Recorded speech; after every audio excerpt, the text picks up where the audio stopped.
keep meeting like this. I'm working on my water tank. I don't know how many of you guys have one of these water valves that nearly breaks your fingers to drain the tank. It works really hard. Mine worked really hard. And so I decided to try to change it. And I went to the local RV place, which for me is Camping World. And they had this one which has two levels of thread, a small thread and a big thread. And I put this I don't want to seem alarmed, but as I lay here on the ground, there's 1, 2, 3, 4, 5, 6, 7 vultures circling overhead. I hope that doesn't mean anything really bad. Am I dead? You can see me on the camera, right? Anyways, I bought this at Camping World, and it was a kind of a double-sized one. It was, you know, universal, fit anytime. I put the white tape around it, is Teflon tape. But I screwed it in and snugged it up so it wouldn't leak. But the thing broke off as I'm going through. It's right behind the wheel, so anything that comes out hits it. And this part actually broke off, so it just drained my water tank, which was not a real happy thing. And it really stuck down. It sat down about that far below the level of the floor of the camper anyways. So it wasn't a real good install. So I wasn't pleased with it, and it didn't work too much easier than the other one. But then I got on Amazon, and this is the original one. The original one was actually broken. The little flange on it had broken off long before I got the trailer. But I got on Amazon and I looked around, and they did have probably the exact same thing that I had. And it works really hard just like the other one did. But at least it isn't broken. And one of the things is, if you look at the hole on the trailer here, I'll show you the hole. It's a big hole for a little screw to come down it, and so you need all this flange for caulking to keep the floor from getting wet and rotten in rainy weather. So I'm going to put this one in there and caulk up around it with some good silicone caulk. And I don't know what I'll do about how hard this thing works, because this is a brand new one and it works pretty hard. I'll just have to use pliers, I guess. I guess it's hard just to keep it watertight. I actually filled it with mineral oil, some warm mineral oil, to try to get it to work a little better. I can't tell if it's any better now than it was, but anyways, if you have an issue with your drain, be aware that this is just a screw-in plug in the bottom of your water tank, and you can just unscrew it and put in a new one. But don't buy a cheap junky one that's a double. That's what I'm doing here. I'm just gonna screw this up. Part of the challenge getting this in there is to get it in straight and then get it screwed in. So I'm going to put some caulk around here and then screw it up, and then I'll seal it.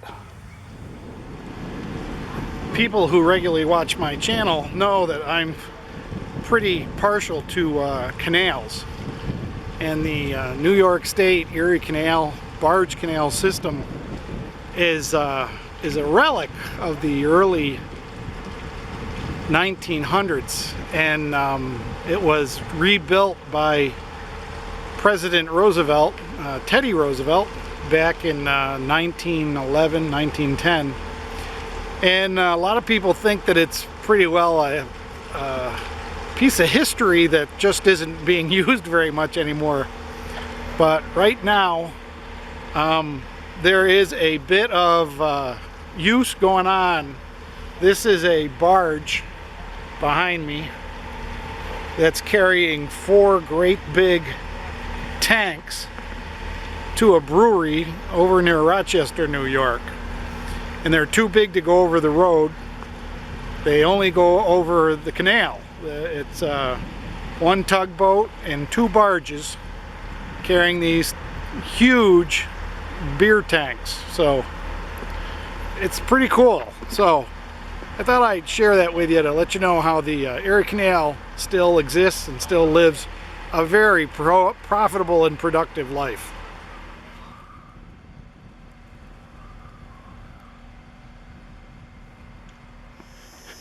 They're so big you can only fit 1 barge in the lock at a time. So they have to push the 1 barge into the lock, back the second one out, and then move this one down and back, and then the tug has to come back and push the other one in. But the canal is still alive and viable for commerce, in addition to the little guy that might want to come through.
This is the Santa Maria, or the Nina and the Pinta from Christopher Columbus. They're full-size replicas of the original boats, and they're coming down the Oswego Canal from the barge Erie Canal to Lake Ontario and Oswego Harbor, where they set up and do a history lesson.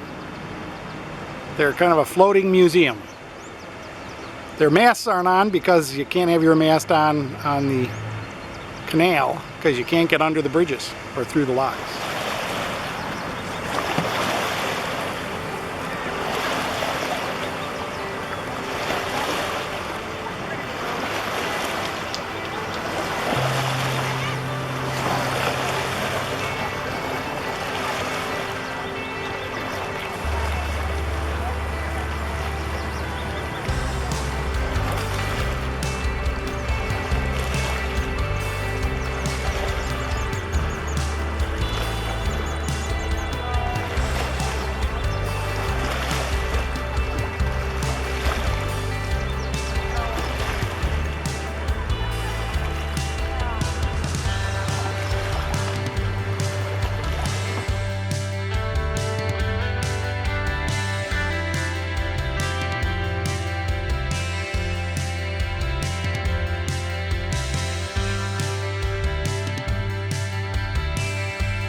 one of the better fishermen in the canal.